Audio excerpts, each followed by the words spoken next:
Hey everybody, welcome to another episode of the Because Money podcast. I'm Jackson Middleton, one of your hosts, joined by Rob Engen and Sandy Martin. This is episode 24.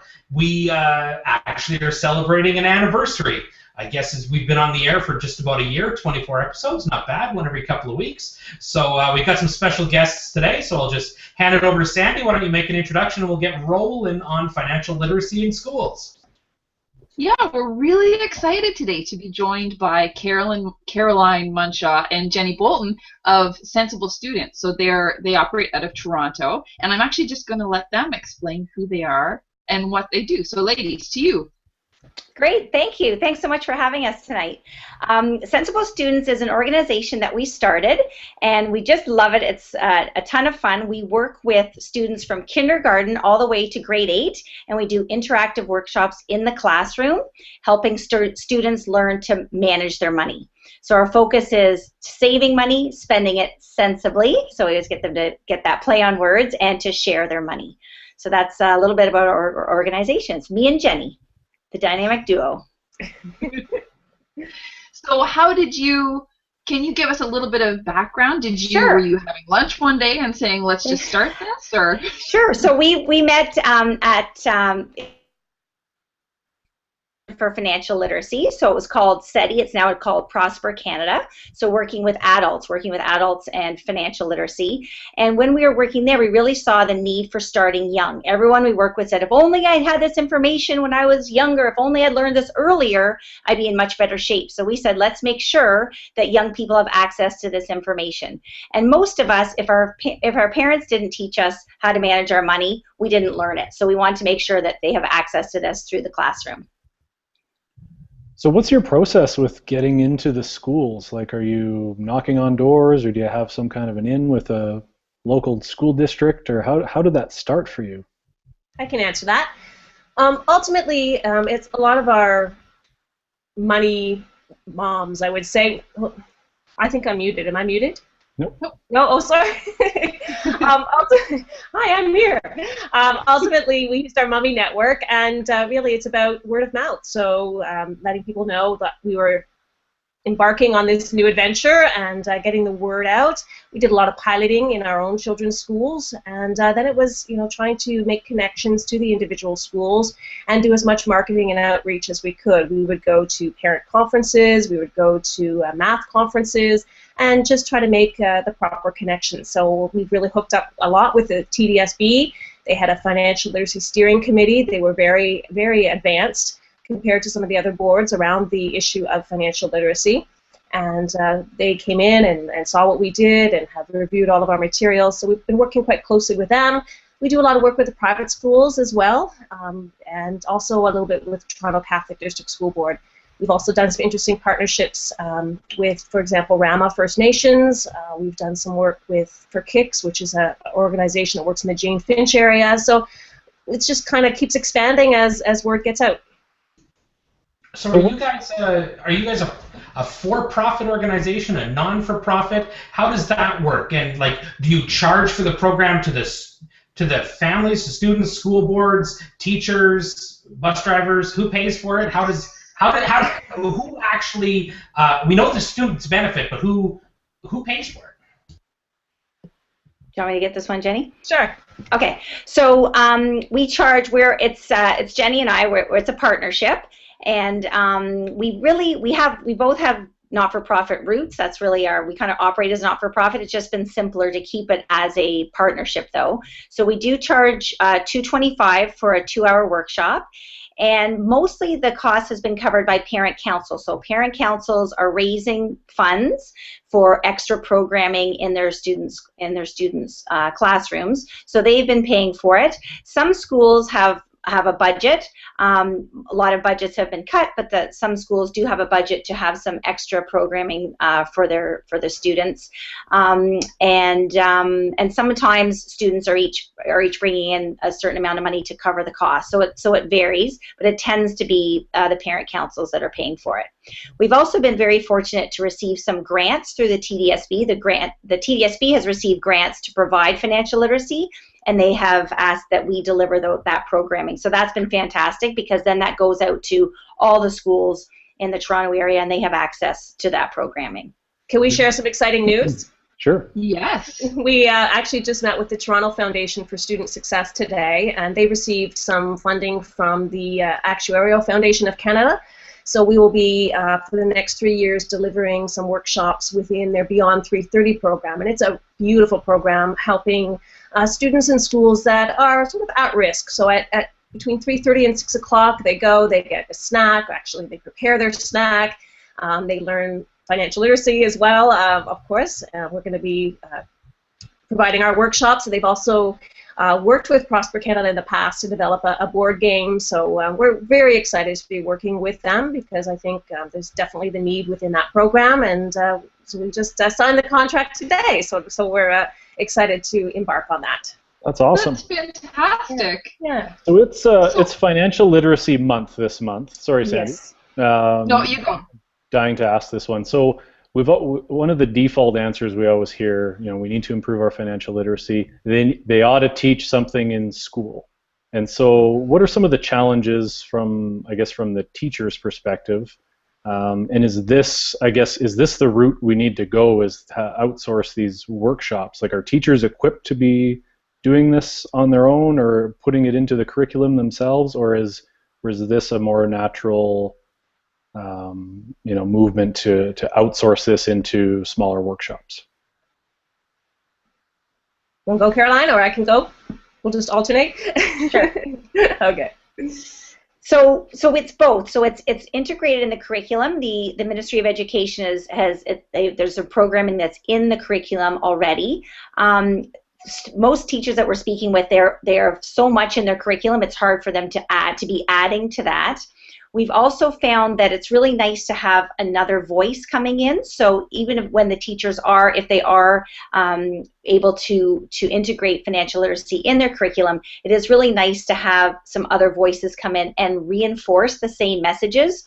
I'm sure we find this with our parenting, with so many things. They're hearing it the same concepts from different people and also through different methods. So we come in, so very interactive and fun, and we have lots of energy, and it's a little different than what's normally in the curriculum.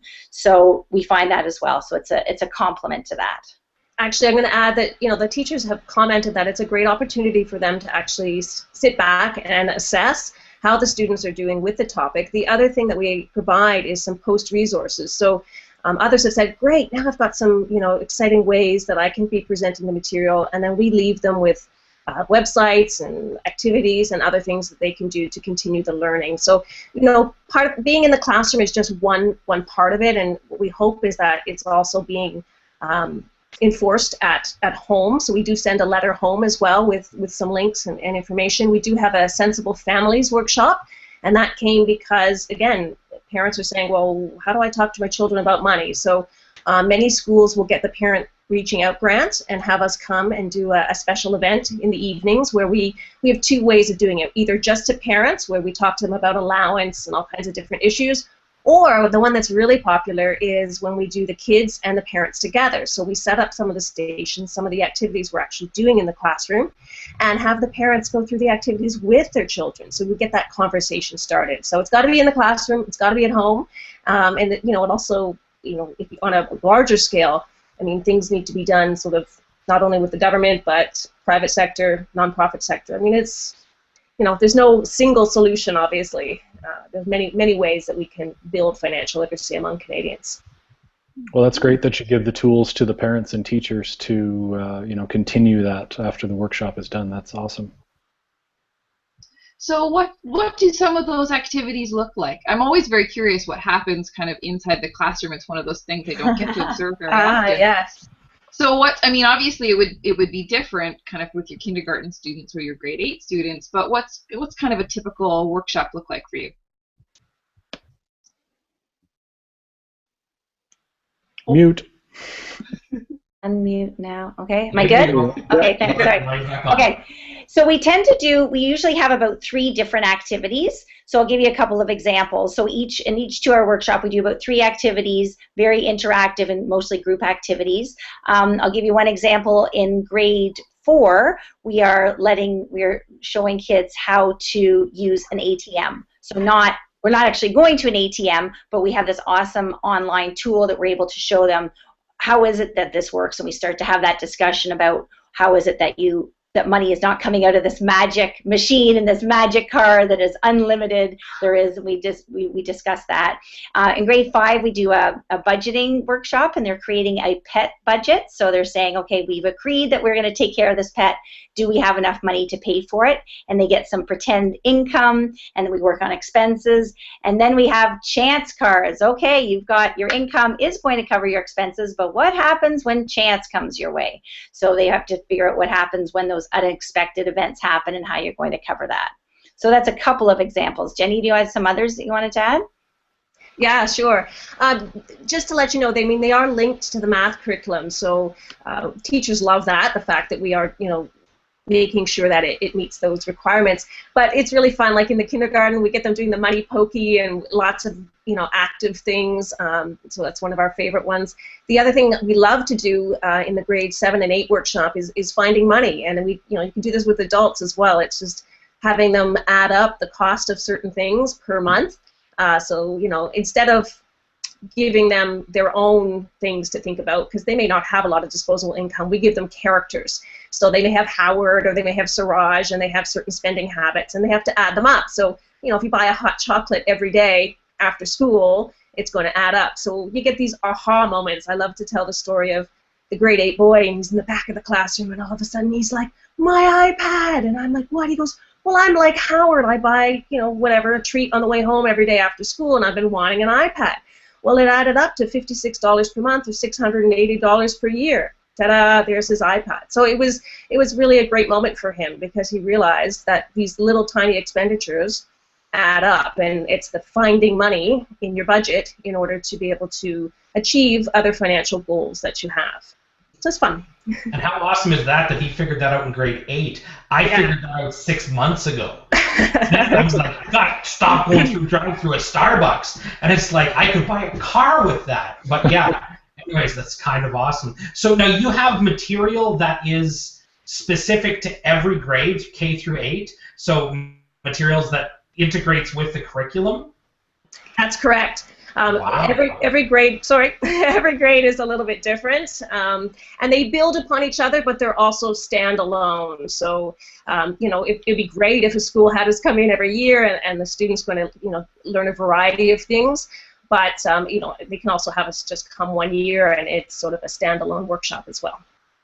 So, as an example, in grade 4, the number sense and numeration, they're meant to make change. They need to be able to manipulate a $100 bill, so the $100. So we give them a play $100 bill, and they're buying items for $100. They get to choose, and the partner makes change. So we link it that way to the number sense and numeration. In grade 5, it goes up to $1,000, and so that's the specific link there, is the number sense and numeration. So is it just the two of you running these workshops, or how busy are you? How stretched are you right now? And where do you go from here? Like, you sign up another school district, and you need an army to deliver this. Is it me? Am I still on mute? No, now you're muted. Okay. Yes, right now it is the two of us. Unmute now. It is the two of us right now, and when we do get busy, we have hired one woman. We've trained her. Oh, actually two. I guess we've trained to hire to do those workshops when we do get busy. But right now it is the two of us. Right. So are your plans to take over the nation then?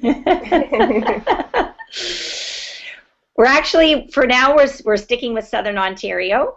Okay. Yeah, so that's because we need you here in Alberta. I know. We'd love to. Yeah, right now. I actually have a great idea for you. I got a great idea. All you have to do is go on Dragon's Den. And then Kevin Cleary will call you absolutely crazy for trying to do something that he's already done once, and then you'll have a bunch of actual people who are real people kind of loving what you're doing and wanting to bring it everywhere else in Canada. So use Kevin O'Leary calling you guys idiots to your advantage, and you'll he's not on it anymore. That won't work. Oh, he's not? Oh, well, then you got to go on the Shark Tank or something. Whatever. Is he sold out? He's not even on Dragon's Den. Oh, that's right. We got the other guy, the cook guy, who's always talking about his palate. I love that guy. I forgot his name. Raj. He's awesome. Raj. I see him on the Food Network as a We've lost Sandy. That's my palate. Always his palate. Anyways, sorry about that.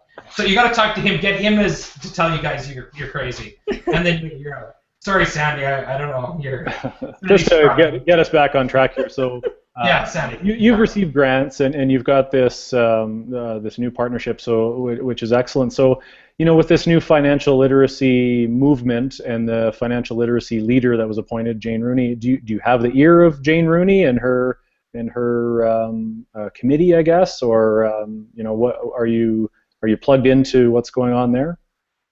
Actually, we know Jane Rooney quite well from our work at Prosper Canada, and so she certainly knows what we do. Anything that they do has to be on a national scale, and we're just not quite there yet.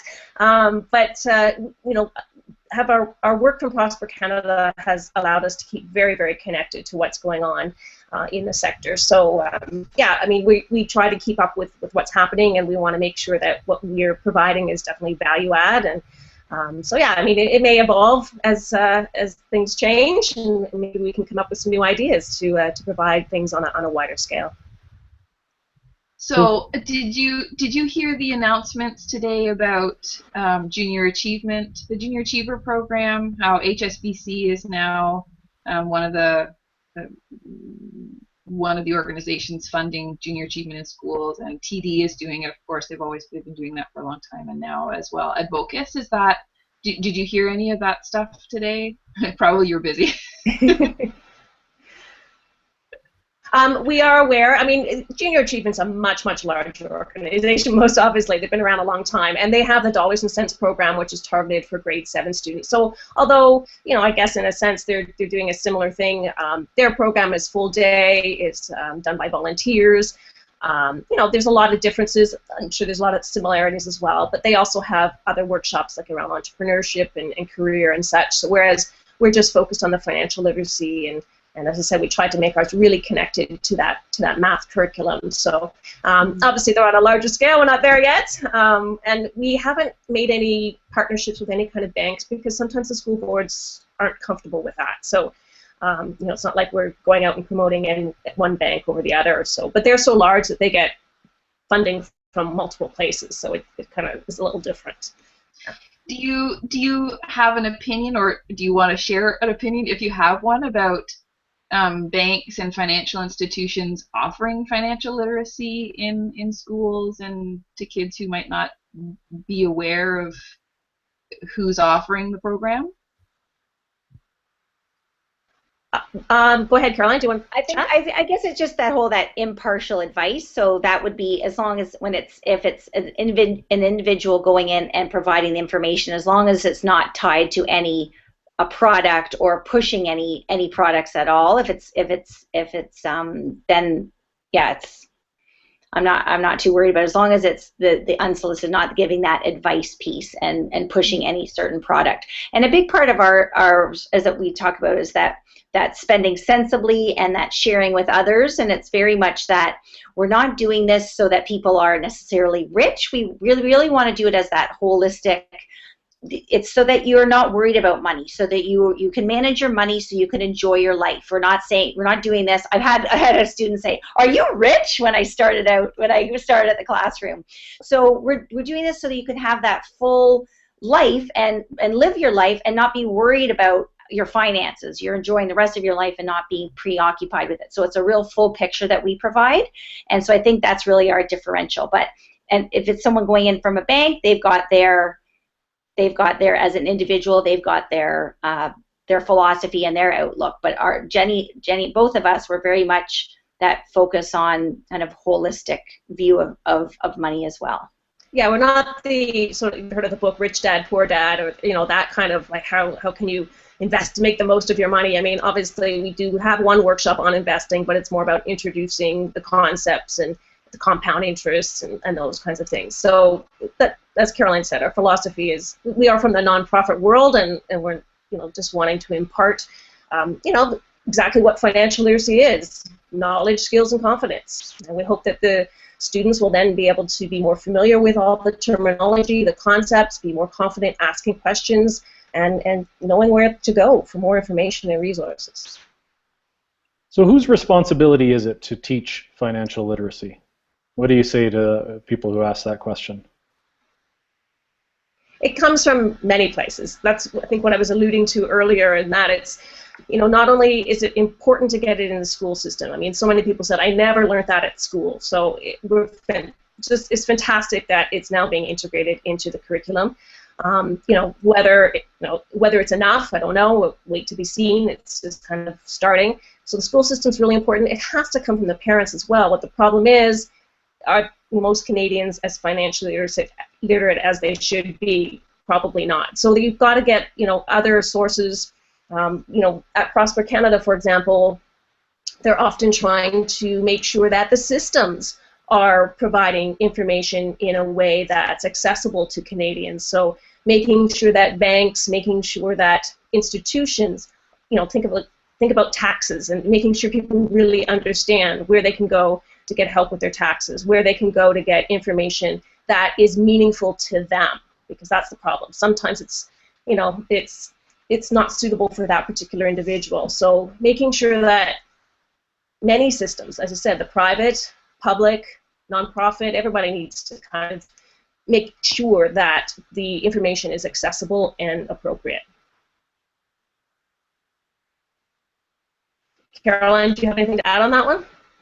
Well, I guess I keep going back to that part of it, that it's the impartiality. So that's one of the things I like about some of the government sites, is that it's a trusted source, and it's not tied to a specific product or a specific agenda. It's a broad information, but a lot of it, again, as we're in the classrooms and as money mums, we call ourselves money mums, is that it is a lot with the parents, and because that brings the values into it. So if you're talking about what are your values around money, and what are those concepts, the softer concepts that you want to teach your children as well. So they need to have access to some of that, the skills and the knowledge, but bringing some of that, the softer side, the parents definitely need to be involved as well. So can you share some of those websites? Sorry to cut you off there, Jackson. Can you share some of those websites with us for parents to go to or kids to go to learn more or reinforce those concepts? Sure. We do you want to say it right now, or do you want me to send you one? Well, one of the ones that we love FCAC. It's got fantastic information. FCAC is fantastic. The Investor Education Fund, they've got some fantastic resources as well for teachers as well as for parents. What are the other ones that we have that we list on there? CFI. Oh yeah, CFI is great. Talk to your kids about money. They have a new day in the classroom as well. They have resources for parents and for teachers online. Trying to think of what else at the moment, but even some of the bank ones do have some great information, and they've made it for children and for parents, so they're worth a look at. Trying to think. Even Citibank. There's some great videos that they use. Yeah. Oh, and then am I muted? No. And then those cha-ching videos. I found these last year, and it's a bank. It's an Asian bank, and there's called Cha-Ching. And if you just Google Cha-Ching videos, they have about 12 different videos, and they're about 3 minutes long, and all on different subjects. So I find that that's fantastic for parents and teachers alike, and we use them so that you can start that conversation, get the kids really interested, and then have dialogue after it. So it has all different topics, saving, banking, all sorts of different topics. Maybe what we can do actually after this, in the next couple of days, maybe we can work together and we'll just compile a little list that we can add to the transcript of this podcast. Sure, and we have that available. That's what I was thinking about, maybe, so we can just send that to you. Yeah, that's what we provide to the parents and the teachers. We can do both for sure. So I got a question about what level do you feel these kids are at? I mean, you said you had the one kid who had the aha moment about the iPad, but when they're making change for 1,000, are they struggling or are they getting it? And I guess then the second part is K-8 enough? Do you have a plan to expand into high school, or is that just kind of you're hitting the early years, really hyper-focused on where you guys are at and making sure they understand? Well, I'll answer the first question. The first one was are they getting it? It really depends. I mean, you see all things. You see some who are amazing. You can tell they've been having a lot of conversations at home, or they'll raise their hand and say, well, my mom or my dad or somebody works in the bank, or they're an investor. So you can get somebody who's extremely knowledgeable, and you can get others. I had one child in grade 4 say, I'm not allowed to touch money. I'm not allowed to use money. So the real range. In terms of why we're focused on K-8, and that's mostly our marketing or business plan, and that's because there's a lot more out there for the high school students. And we really thought, well, you know what? We had young children at the time, and we went, our kids get this. If we start talking to them about it now, they'll have a basis by the time they get to high school. And again, we're trying to build on it, and make sure that when they do hit that age where they're managing their own money, they have the tools and resources they need. And I was in one classroom, and a little boy was using grade 2, and he got it. He was taught. We were talking about needs and wants, and he had said that his sweater got wrecked, and his teacher had said, "Oh, you better just get rid of that. You better just throw it out." He said, "No way. My dad works 3 jobs. My dad is working for 3 jobs to pay for this stuff. I'm going to go home, and I'm going to help get my mom. We're going to fix this up." So talking about getting it, he gets the concept of, someone's working hard for this, and I'm not going to waste it. I'm going to take care of this. So it's amazing some of the things that they get at a young age. It's pretty incredible. So my daughter just turned 5. How much should I be giving her for allowance? We all, knew they get that question. Here we go. So the idea from all the research that we've done for allowance is that it's great that she start to handle money, right? That's the concept for her, just to really start to be able to handle it. The idea is it's whatever you're willing that she would be paying for.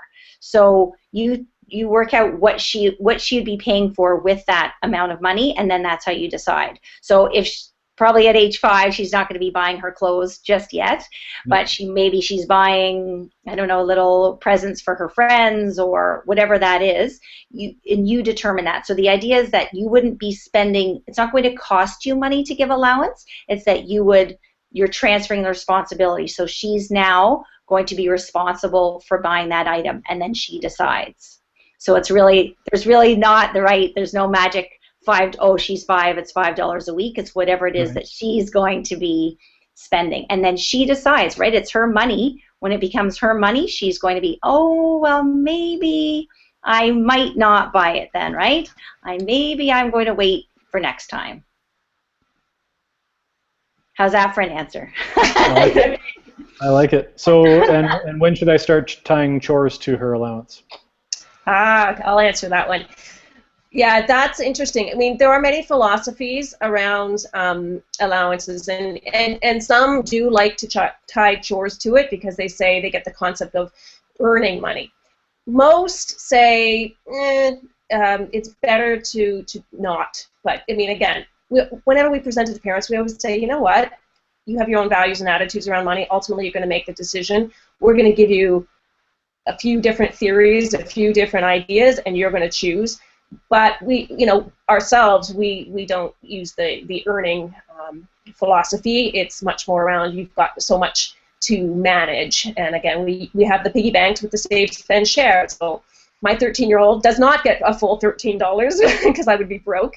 But he gets his money. I think he gets half of it, kind of half it. And some of it goes in his save jar, some of it goes in his spend jar, and some of it goes save, spend, share. It's called a moon jar, actually. Yeah. I bought one last year, and they're helpful in teaching that concept for sure. Yeah. Well, we're running up to about a half an hour, so I think Sandy's got one more question. She's smiling. She wants to ask one more question, and then I think we're out. No, Sandy doesn't. Okay, so we got to do a lightning round. This is where we ask you very quick hard questions, and you have to answer immediately without thinking. So, do you like blue cheese? No. Oh, I was really liking you up until this point right now. Sandy, ask a question. Here we go. There you go. Do you watch Doctor Who? No. I think we're losing. Hey, Rob, It depends on who you talk to. Answer yes to. Is the groundhog going to see his shadow this year? Oh, I hope so. We'll Me see. too. That's all I got. Guys, really appreciate it. I learned a lot. That's pretty cool. I didn't know you could do so much money in kids. So, with my 4 kids, I should probably find some. Hey, this is a question. Actually, a legitimate question. Okay, good.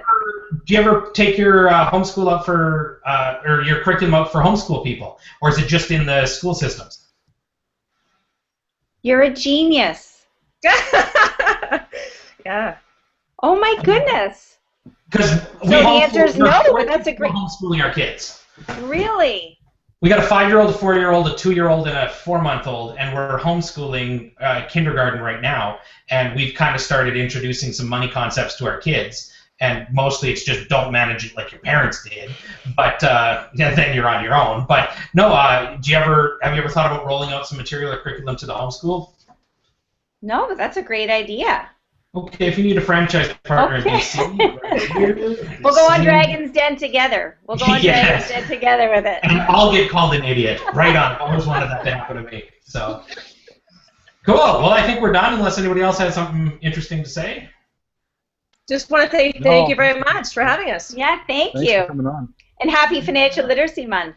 Yes, keep up the great work. That's right. Thanks, guys. Goodbye. Okay.